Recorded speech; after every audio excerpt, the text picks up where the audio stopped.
सासू माँ की नई सहेली। प्रिया किचन में चाय बना रही होती है और सुमन ड्राइंग रूम में बैठकर मजे से टीवी देख रही होती है। तभी दरवाजे की घंटी बजती है।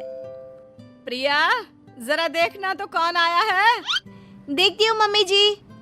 प्रिया दरवाजा खोलती है तो सामने पड़ोस वाली विमला आंटी खड़ी होती है। नमस्ते आंटी जी, कैसी हैं आप? मैं तो बिल्कुल ठीक हूँ बेटा, पर तेरी सास को क्या हुआ है? आजकल कहीं दिखती ही नहीं है। जब देखो तब टीवी के आगे जमी रहती है। अंदर तो आइए आंटी। अरे ओ दीपक की अम्मा, कहाँ हो? अरे बिमला, आओ आओ, क्या बात है, बड़े दिन बाद याद आई तुम्हें मेरी। मैं तो हमेशा ही तुम्हें याद करती हूँ, पर तुम ही गायब रहती हो और आजकल तो बाहर भी नहीं आती जाती। तबीयत तो ठीक है ना तुम्हारी? अरे तबीयत को क्या होना है, इस उम्र में तो कुछ ना कुछ लगा ही रहता है। मेरी छोड़ो, तुम ये बताओ कि क्या चल रहा है गली मोहल्ले में। तुम गली मोहल्ले की छोड़ो, चल तो तुम्हारे पड़ोस में रहा है। तुम्हारी नई सहेली आई है। मेरी कौन सी नई सहेली? मैं तो यहाँ बस तुमसे बातचीत कर लेती हूँ या फिर बाजू वाली शर्मा की बहू से दो चार बातें कर लेती हूँ। इसीलिए तो कहा कि तेरी नई सहेली आई है। अब कोई पड़ोस में आया है तो बात तो होनी ही है। कम से कम इसी बहाने हमारा भी एक ग्रुप बन जाएगा। फिर सब मिलकर अपनी बहुओं की शिकायतें किया करेंगे। दोनों हंसने लगते हैं। तभी प्रिया चाय लेकर आती है और सामने टेबल पर रख देती है। दोनों चाय पीती हैं और बातें करते हैं। चलो मैं चलती हूँ, अब कल मिलते हैं। राम राम। अगले दिन प्रिया किचन में कुछ काम कर रही होती है और सुमन आराम से सोफे पर बैठकर मटर छिल रही होती है। तभी डोरबेल बजती है।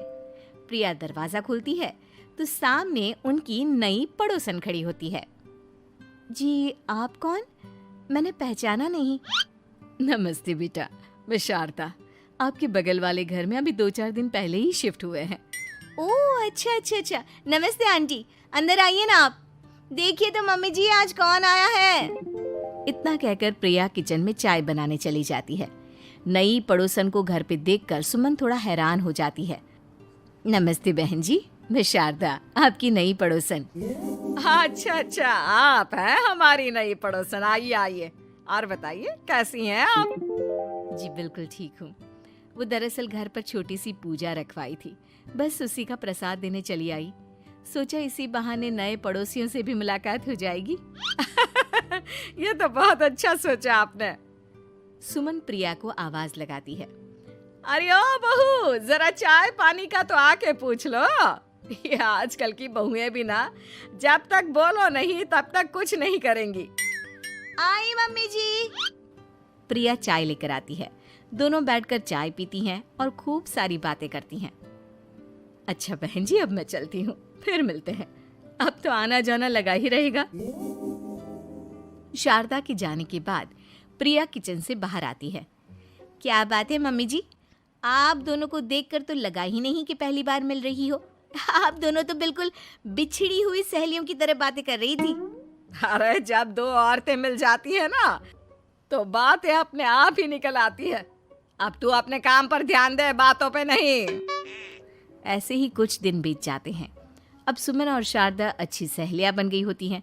दोनों एक साथ मंदिर जाती, मार्केट जाती और कभी कभी तो विमला भी इनके साथ मिलकर खूब हंसी ठिठोली करती।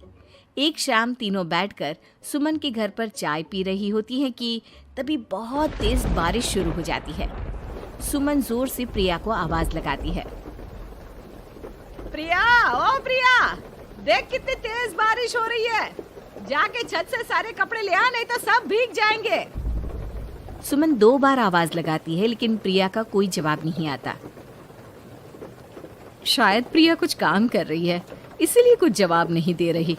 अरे काहे का काम, आराम फरमा रही होगी महारानी। तभी प्रिया बीमार हालत में अपने कमरे से बाहर निकलती है। हाँ मम्मी जी, क्या हुआ? मेरी तबीयत थोड़ी ठीक नहीं है ना, इसलिए आग लग गई। अरे सारे कपड़े भीग गए और तुझे सोने से फुर्सत नहीं है। सबके सामने सुमन के मुंह से ऐसी बातें सुनकर प्रिया उदास हो जाती है और छत से कपड़े उतारने चली जाती है। सुमन, ये क्या बात हुई? प्रिया ने बताया ना कि उसकी तबीयत ठीक नहीं, इसलिए उसकी आंख लग गई। तुम भी ना खामखा उसे सबके सामने सुना दिया। अरे आप नहीं जानती शारदा जी, कुछ बहुएं ना बहुत आलसी होती है, घर का एक काम नहीं करना चाहती। ऐसा नहीं है सुमन, तुम्हारी बहू तो बहुत प्यारी है, तुम्हारी सारी बात भी तो मानती है। हाँ सुमन, तुम प्रिया के बारे में ऐसा क्यों सोचती हो? मेरी भी दो बहुएं हैं, लेकिन मैं उन्हें अपनी बेटियों की तरह रखती हूँ। आखिर वो भी तो किसी की बेटियां ही है ना। और अगर तुम ऐसा ही व्यवहार करोगी तो एक दिन प्रिया भी तुम्हारे साथ ऐसा ही बर्ताव करेगी। शारदा और विमला की बातें सुनकर सुमन की तो बोलती बंद हो जाती है। वहीं प्रिया भी बाहर से सारी बातें सुन रही होती है। अरे मैं कोई उसकी दुश्मन थोड़ी ना हूँ, मैं भी उसकी माँ हूँ, लेकिन कभी कभी सास बनना पड़ता है, नहीं तो बहुएं हाथ से निकल जाती है। देखो सुमन, ये सब सोच का फर्क है। अगर तुम ये सोचोगी तो कभी प्रिया को अपनी बेटी नहीं बना पाओगी। इतना कहकर शारदा और विमला वहां से चली जाती हैं और सुमन अकेले बैठकर उनकी बातें सोचने लगती है। अगले दिन प्रिया और दीपक अपने कमरे में बैठकर बात कर रहे होते हैं और सुमन उनके कमरे के बाहर कुछ काम कर रही होती है और उन दोनों की बातें सुन लेती है। दीपक, तुम्हें पता है हमारे पड़ोस में जो शारदा आंटी है ना, बहुत अच्छी हैं।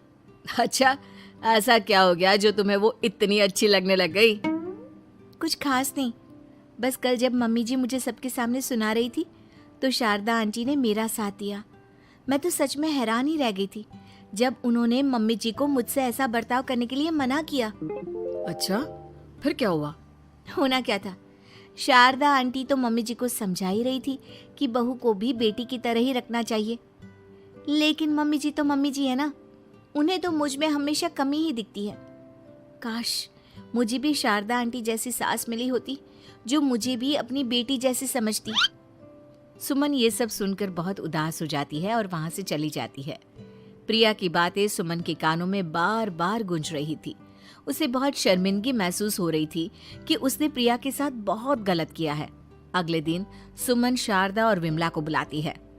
क्या बात है सुमन, आज तूने ऐसे अचानक क्यों बुलाया? सब ठीक तो है ना? हाँ, सब ठीक है, तुम दोनों बैठो तो सही। तब तक दीपक और उसके पापा भी आ जाते हैं। प्रिया, तुम भी आ जाओ। क्या हुआ मम्मी जी, आपने बुलाया? हाँ प्रिया बेटा, मैं आज सबके सामने तुमसे माफी मांगना चाहती हूँ।